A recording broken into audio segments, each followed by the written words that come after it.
camera. Action. Okay.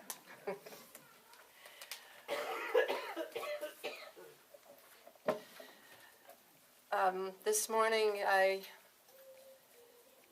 was thinking about this message that I was going to present today. And of course, I like to write it out, but it took me a long time to write it. And while I was thinking about it during the week, actually the last couple of weeks, I remembered that March is Women's History Month, so I thought, that was going to be the theme, but I didn't want it to be about the women that we've heard about before in history, not that they don't need to be mentioned, but that they're the ones that get notice. And then I thought about what history really is. It's a written account that's established facts about people, places, and events, and it recognizes those people whose words and actions become noticed and, for one reason or another, become famous. But those men and women in the history books only make up a tiny fraction of humankind. And if it weren't for the rest of us, there wouldn't be any history. There would be no need for it. There would be no use for it. Each of us has a history, and it's against that backdrop of who we are and our combined histories that the men and women of history that get into the books, they wouldn't be there if it weren't for all of us behind them. It's our history that makes us who we are today. And only a small fraction of our history, dates, places, people, events, who enter and leave our lives, the bulk of our history is the story that we tell ourselves about who we are. That combined, that makes our history. It's a story. What is a story? It's a verbalized form of thoughts and ideas. Excuse me. It's gleaned from how we experience the world. What are thoughts? What are words? Words are from thoughts. They're forms of energy, and they have power. The more we think thoughts, the stronger the energy, and the deeper the story becomes embedded in our psyches. We believe it to be true. We tell it. Most of the time we believe it to be true, or we tell a version that we wish was true. And so what is a belief? A belief is merely a thought that we keep thinking over and over and over and over. It has very powerful energy the more we think those thoughts or those beliefs. And especially when those beliefs are shared by others. It has enormous power. One form of energy that is universally shared and recognized is called an archetype. An archetype is a collectively inherited unconscious idea or pattern of thought or image that is universally present in individual psyches. Or you can call it a constantly recurring symbol or motif in literature, painting, or mythology, and I would add also in dreams. Archetypes often, always, I would say, show up in dreams. A few weeks ago, my former husband stopped by my house, and he had a file in his hand, and he handed it to me, and he said, I was cleaning out some papers, and I found this, and I thought you'd probably want it. So I took it from him, and I opened it up, and the top page was my 1998 income tax filing form. So, I don't really think I need this anymore. He goes, well, no. He said, there's something else in there. It's in the back. So I flipped it over, and I took out this group of papers that had an old staple on it. It was a little bit rusty. And I thought, what the heck is this? And he looked kind of sheepish, and he goes, I hope you don't mind. I read it. Well, I didn't tell him. I probably would have read his stuff, too, if I found it. But he said, I really liked it. It was good. I said, oh, thank you. And I'm still not sure what it is. And then as I went through it and I found it on the back, I found that it was my thesis paper from graduate school on feminist awakening. I barely remember writing that until I read it a few times, and then it started to come back to me. And it reminded me it was a long and sometimes very painful journey that I took to resolve my anger, my resentment, and my bitterness that was directed toward my mother. My mother died 20 years ago this year, and for most of the 40 years that I knew her, I didn't love her. In this paper that I wrote 5 years after her death, I traced back to my earliest memories looking for the thread that had so bound up my heart. In the writing and recalling the painful feelings that came up, I found some answers. And I also found forgiveness. It was when I began to recall the history that we shared that I became aware of something deeper than the history that could be verified with dates and events. What I began to recognize was there was an active idea, the mother archetype that was active in me, the unloving mother archetype that was active in me. The good mother archetype is often symbolized by the Madonna and child. The mother, Mary, holds her son in her arms and lovingly gazes at the wonder of her child. In a beautifully rendered painting or a sculpture, which is what you have on the front of your order of service, you can understand that somehow this is how you felt when your mother had her in her arms, how you felt loved, protected, nurtured, and appreciated. Or perhaps that's what you longed for if it's not what you got from your mother. That's the archetype of the good mother. And all archetypes have a shadow side. The shadow side of the good mother is sometimes depicted as a wild-haired, angry, evil-eyed Medusa. She's the mother who rejects, criticizes, demeans, or abandons her child. Those are two extremes, of course, and there's everything in between. But mine was a stronger shadow archetype in my psyche. When I was born, my mother developed pneumonia, and we were separated for 2 weeks while she was in the hospital recuperating. I was handled and fed by nurses in the hospital, and then when I came home, my grandmother took care of me. I developed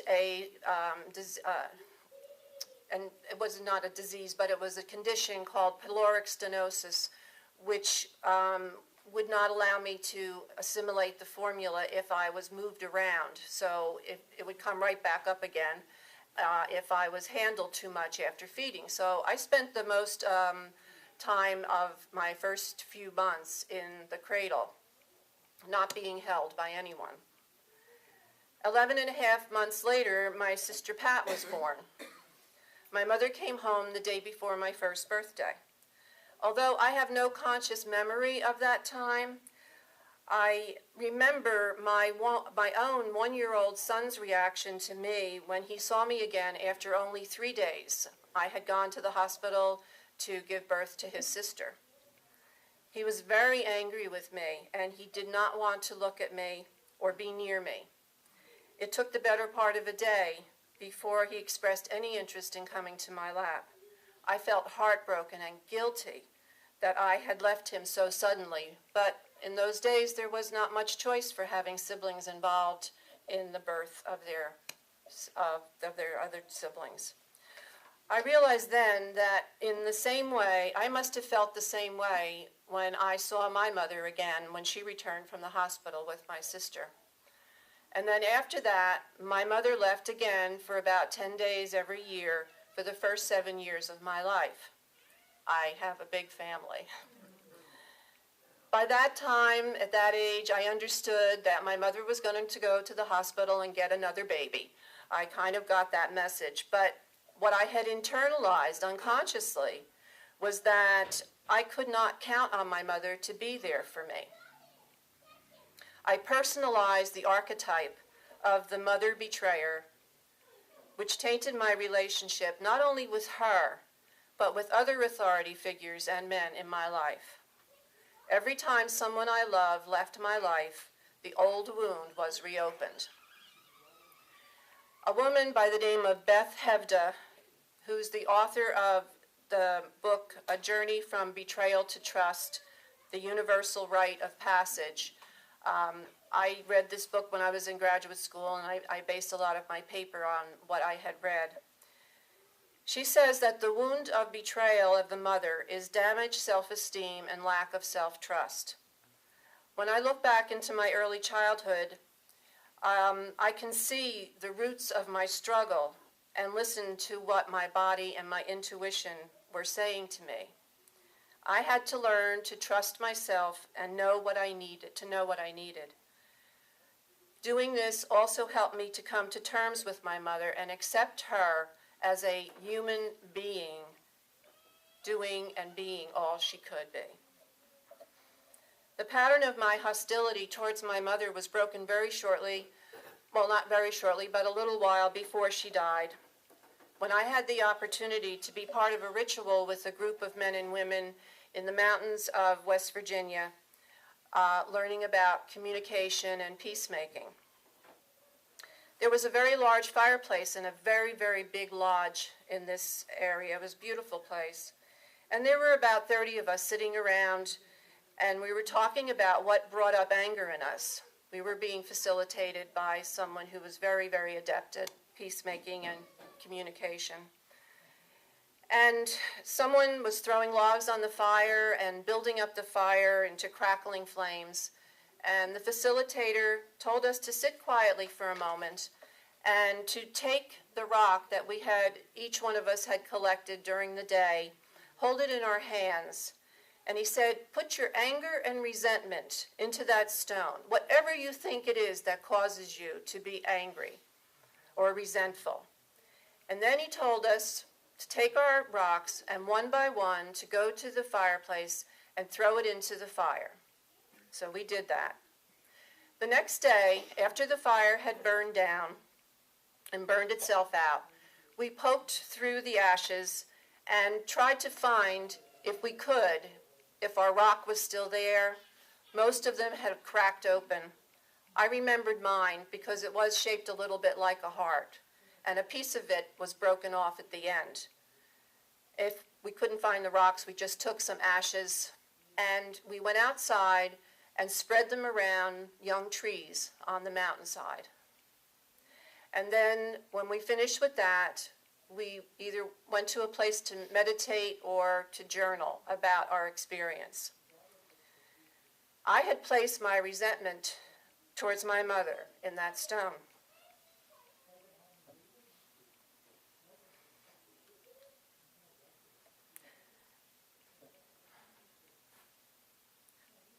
When I started writing, I realized how much of my history was about trying to not be like my mother.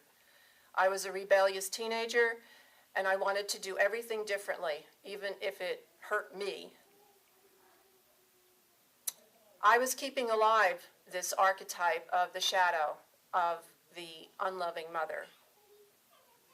But now, the stone that I had tossed into the fire had broken open. The stone in my heart was open.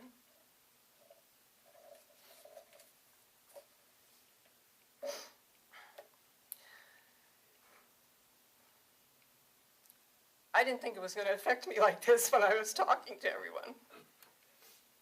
Okay.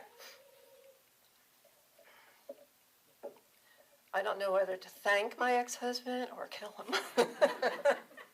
He inspired this. The first thing I did when I got home from that wonderful place in West Virginia was to call my mother and say, come on, meet me for breakfast. I have something wonderful I want to tell you. She heard the excitement in my voice, and she got all excited, and she goes, did you meet a man? And I said, no, something much better than that. But I want to tell you in person. So I started telling her, all of this about having this shadow side of me and holding this anger, resentment, and she's just looking at me like, what are you talking about? that wasn't her thing. She wasn't, I was always very deep, and she just didn't get it. She liked things to be just plain and simple. So I stopped and I just said to her, and I just apologized for being so mean and nasty to her all through my life. And I told her that she was not responsible for my unhappiness. It was never her fault.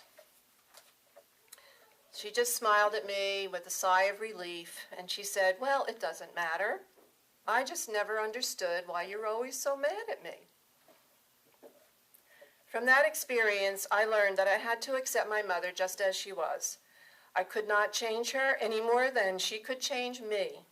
If she was simply not able to give me what I needed, I had to find it in myself. I learned to nurture the energies of the good mother in me. I became aware of how much self-talk about criticizing and not appreciating myself I was doing. As I became more conscious of all of this mind chatter, I would catch myself and turn a scolding of, "Oh, you did such a dumb thing," into, "Don't worry, it's not the end of the world. Everybody makes mistakes. I love you." So let me just tell a little bit about the mother archetype, which resides in all of us, men and women alike. We all have these. We also have father archetypes, but that's another sermon another day. Regardless of what mothering you experienced in your childhood, your inner loving mother brings warmth and nurturance to encourage you on your way. Your loving mother archetype draws out the best in you and helps you to succeed. She teaches, guides, explains, and gives you unconditional love. She provides the intimacy that exists between a mother and her child, and she helps you to be intimate with others. In every situation, she provides the healing salve of wisdom and unconditional love that soothes all distress. The presence of the unloving mother within you is the extreme opposite.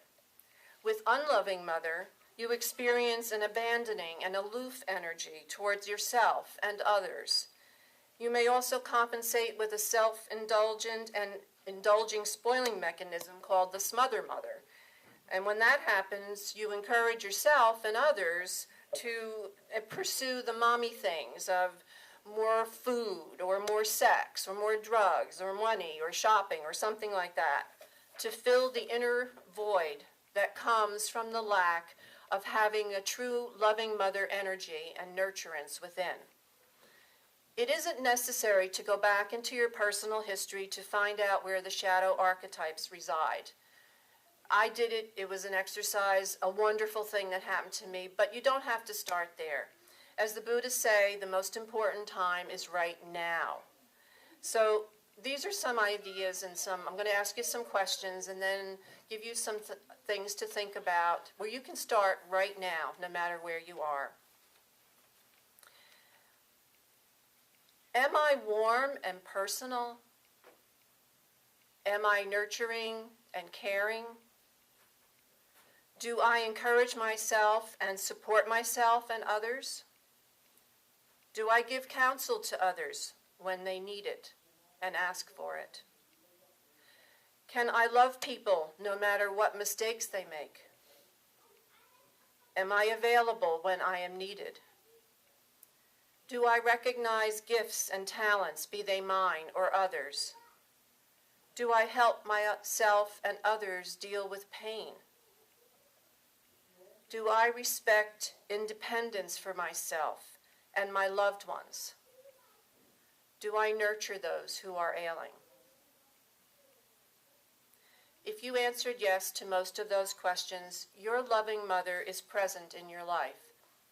If not, I'm going to read some affirmations that can help you to expand the loving mother nature and nurturing in you. I am my loving mother. I am teaching, guiding, and explaining the who, what, when, where, and why of life. I am fulfilling all of my needs. I am the tenderness, the nearness, and the love of God. I am understanding. I am nurturing myself and others. I am loving myself and others unconditionally. I am holding the highest vision for myself and others. I am abundance and health in my life. I am manifesting the wisdom of the universe. I am honoring the Father. I am nurturing the boy child and the girl child inside of me. Thank you.